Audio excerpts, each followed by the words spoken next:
जयपुर के पास जोबनेर इलाके में चल रही बजरंग गौशाला धाम संस्था के पदाधिकारियों ने प्रदेश सरकार के एक मंत्री पर गौशाला उजाड़ने का आरोप लगाया है। जयपुर में मीडिया से मुखातिब होते हुए गौशाला के पदाधिकारियों ने जानकारी देते हुए बताया कि यह गौशाला जिले की श्रेष्ठ गौशालाओं में सम्मिलित है। यहाँ पर आसपास ही नहीं बल्कि 100-150 किलोमीटर दूर तक से दुर्घटना में घायल गायों को लाकर इलाज किया जाता है।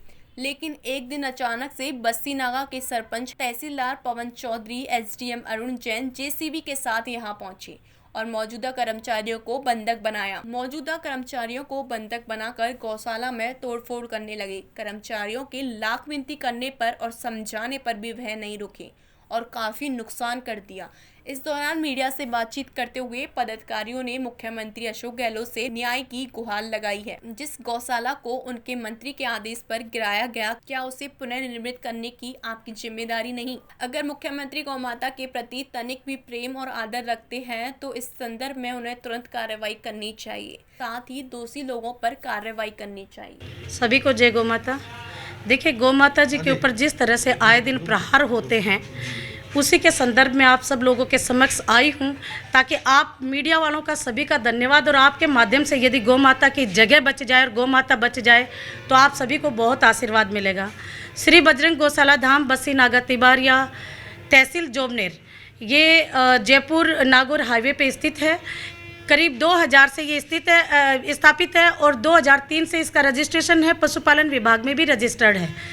लेकिन कुछ भूमाफियों ने और कुछ अधिकारियों ने अपनी पावर का दुरुपयोग करते हुए गौशाला को 2 फरवरी को बिना किसी इन्फॉर्मेशन के, हमको कोई भी पता नहीं था, ना कोई मौजूद था, केवल 2 कर्मचारी थे और उनसे ही बार बात की कि भाई कौन कौन है। उन्होंने कहा अभी आएंगे दीदी वगैरह सब, अभी तो कोई नहीं है। इतनी सी बात पता चलते ही 1 घंटे के अंदर अंदर सारी गौशाला को तहस नहस कर दिया।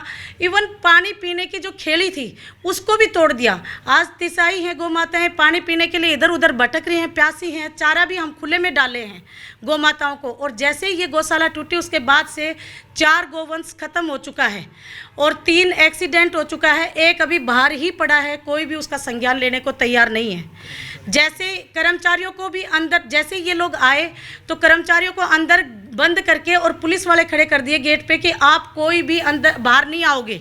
लेकिन फिर भी एक सीनियर कर्मचारी जो हमारे थे वो बाहर आए और उन्होंने मेरे को इन्फॉर्मेशन दी कि पुलिस प्रशासन भी आया है और ऐसा ऐसा हुआ है।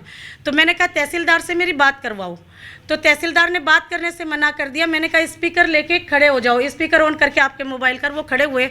मैंने कहा पवन जी आप प्लीज़ 1 घंटे का वक्त दें, मैं 1 घंटे में गौशाला पहुंच रही हूं, और 5 दिन का वक्त मुझे इसलिए दें कि 5 दिन में मैं सब जगह घूम के पता करूंगी कि आखिर ऐसी नौबत क्यों आ रही है। लेकिन मेरी एक सुनवाई नहीं की, कोई मेरे पास नोटिस नहीं, कोई मेरे संज्ञान में नहीं।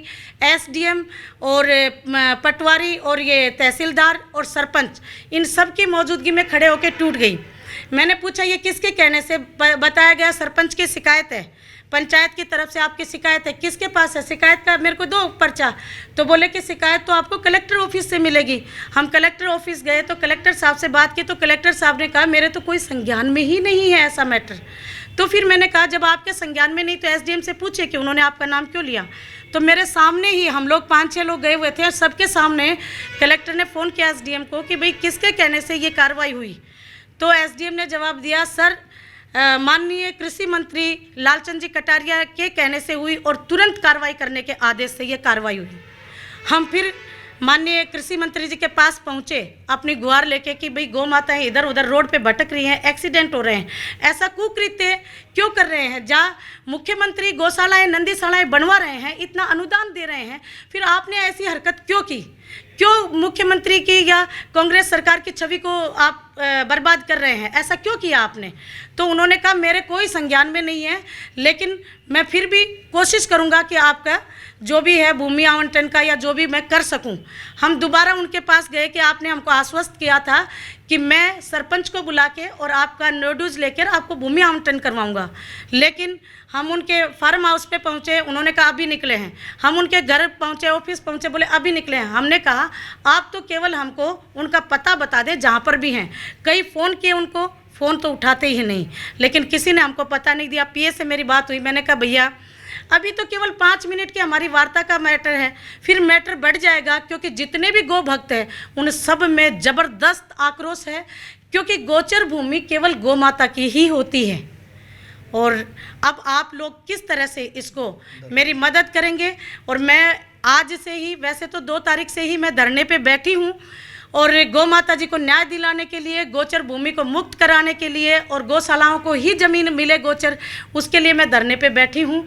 और आप लोगों से उम्मीद करती हूँ कि आप लोग मेरी मदद करेंगे, क्योंकि वो मूक है, जितनी माँ मेरी है उतनी ही आपकी है, गाँव विश्व से मात्र है, हमारे शास्त्र कहते हैं।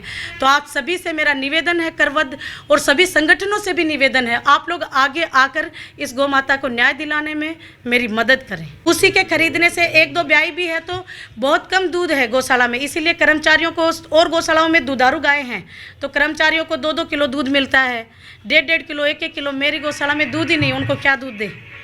तो आज नाम बता दीजिए। मैं गोरक्षा दल राष्ट्रीय अध्यक्ष साध्वी कमल दीदी, श्री बजरंग गौशाला धाम संचालक। अर्चन कोठारी, प्रदेश अध्यक्ष, भारतीय गौ क्रांति मंच, राजस्थान। मेरा कहना यह है कि सरकार गोचर भूमि को कन्वर्ट कर करके, जो भी उनको, जिसमें उनका राजनीतिक हित साथ ना होता है, वो उसको कन्वर्ट कर करके दे रहे हैं। ये बहुत बड़ा गौ माता के साथ अन्याय है। गौ माता बोल नहीं सकती, इसका मतलब ये नहीं कि उसकी ज़मीन को दूसरों को दे दिया जाए अपने स्वार्थ के लिए। अगर वही गौ माता अगर आज वोट देने वाली होती तो क्या वो ऐसा करते? नहीं। जो वोट देने वाली होती है उनको तो हर तरफ की हेल्प करते हैं, कैसे भी करके, चाहे कितना ही कोई टैक्स देता हो और चाहे कोई कुछ भी करता हो, लेकिन वोट जहाँ मिलता है वहाँ वो सब कुछ उनके साथ कॉम्प्रोमाइज़ करने के लिए तैयार है। लेकिन ये गौ माता जो हमारी राष्ट्रीय माता है, जो हमारी एक सनातन धर्म की मूल है, गौ माता हम सब की है, मेरी भी उतनी है, आपकी भी उतनी है, मुख्यमंत्री जी की उतनी है। लेकिन उसके साथ ये अन्याय क्यों? गौशाला को क्यों तोड़ा जाए? गौशालाओं की गोचर भूमि को, किसी भी ज़मीन को क्यों कन्वर्ट करके दूसरे को दिया जाए? अगर भाई देनी है तो सरकारी ज़मीनें बहुत होती हैं। हमने इसके बारे में एक बार नहीं, पहले भी कलेक्टर साहब को ज्ञापन दिया हुआ है कि आप एक जो कर रहे हो वो गलत है। आप रजिस्ट्री पे से वो सरचार्ज ले रहे हो, उसका पैसा भी आपके पास करोड़ों रुपया पड़ा हुआ है, लेकिन आप गौशाला वालों को समय पे नहीं देते हो। अगर आज किसी को भूख लगी है और उसको 2 दिन बाद में रोटी मिलेगी तो क्या उसका स्वास्थ्य ठीक रहेगा? क्यों नहीं उसको टाइम पे हर महीने की महीने दिया जाए? लेकिन वो अपना ये कहते हैं कि देखो हमने पहले इतनी गौशाला को ये देते थे, अब इतनी को दे रहे हैं। अरे दे कब रहे हो? समय पे क्यों नहीं? जो काम पानी समय पे पिया जाता है, रोटी समय पे खाई जाती है, धान जो गौशाला को आपको देना है वो तुरंत दो। और जितनी भी गोचर भूमि है और वो जहाँ भी गौशालाएँ बसी हुई हैं वो ज़मीनें गौशालाओं के नाम करो। अगर उनको लगता है कि ज़मीन ज़्यादा है और गायें कम है तो आप एक इंस्ट्रक्शन दे सकते हो क्या कि भाई रोड से आप 50-50 गाय, ये गौशाला वाला 100 गाय वहाँ से अपने यहाँ लेके आए। उसे 2 फायदे होंगे, सड़क के ऊपर में एक्सीडेंट नहीं होंगे, गौ माताएँ सुरक्षित हो जाएगी और सरकार को भी कोई समस्या नहीं है।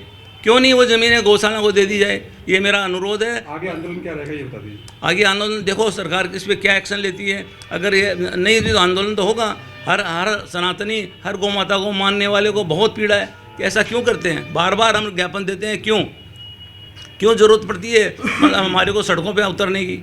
ये तो एकदम सीधा सा मामला है। इसलिए हमारे निवेदन है सरकार से, हम न तो हमारा कोई पॉलिटिकल कोई एजेंडा है, हम एक ही बात है, गौ माता हमारी माता है और उस पर किसी भी तरह का अन्याय हम सहन नहीं करेंगे। देश और दुनिया की हर बड़ी खबर के लिए सब्सक्राइब करें नवतेज टीवी और पल पल के अपडेट्स के लिए बेल आइकन को दबाना ना भूलें, क्योंकि आपकी खबरों का भरोसेमंद साथी है नवतेज टीवी।